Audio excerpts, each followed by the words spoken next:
Donc, qu'est-ce qu'on va faire après? Ben, on a les couleurs, c'est bien, mais il y a beaucoup de choses à faire. Donc, vous voyez l'histogramme, là, ça s'est un peu tassé de partout, ça s'est un peu amélioré. Et ben oui, mais cette photo, elle a l'air floue. Elle a l'air floue, ou pas nette. Et alors là, on va la casser, on va la détruire. On va la détruire en disant ce que veut voir l'œil, c'est des contrastes. L'œil ne s'intéresse qu'aux contrastes. Alors pourquoi est-ce qu'elle n'a pas l'air nette? Eh bien, c'est parce qu'il n'y a pas beaucoup de contraste entre les zones. Et ça donne une petite impression de flou. Donc on va augmenter les micro-contrastes locaux.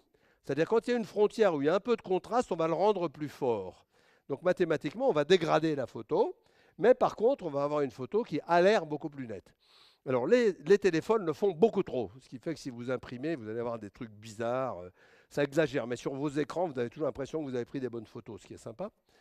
Vous voyez, vous avez maintenant une photo qui est nette, mais elle n'est pas encore tout à fait parfaite parce que si vous regardez la lumière de cette photo, bon, les dents sont bien, il ne faut pas les blanchir plus parce que sinon on perdra les détails. Le reste, c'est pas trop mal, ça serait mieux sur sur un écran ou sur une impression, c'est pas trop mal, mais le fond, c'est un peu, on perd un peu toute l'information.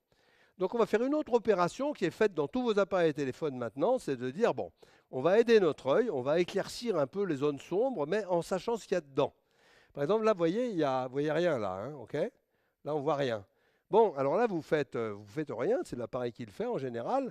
Et ah, mais non, on va le voir. Pardon, désolé, je me suis trompé. On continue à avancer. La netteté, comment est-ce qu'on décide qu'est-ce qui est net ou pas?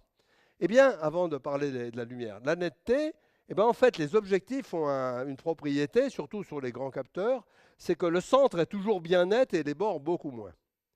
Mais ça, on le sait, et on sait comment marchent les objectifs. Donc tout ce qu'on sait, on peut défaire. Donc pour chaque, quand vous avez un appareil photo moderne ou un logiciel, dans la photo, il y a des métadonnées qui vont dire cette photo a été prise avec tel appareil, telle ouverture, tel objectif, telle vitesse, telle sensibilité et telle mise au point. Et avec ça, l'algorithme va appliquer des, des algorithmes de netteté qui vont être différents suivant les endroits. Et vous voyez, un algorithme de netteté, ça transforme ça en ça, par exemple. Hein, c'est pas tout à fait rien. Et donc, ça va dépendre des endroits. Là, c'est beaucoup plus appliqué que là, ou pas le même. Et donc, c'est tous les appareils font ça, les téléphones aussi. Et à la fin, voilà. Donc, vous avez cette netteté qui est vraiment faite en fonction de tous les paramètres de prise de vue.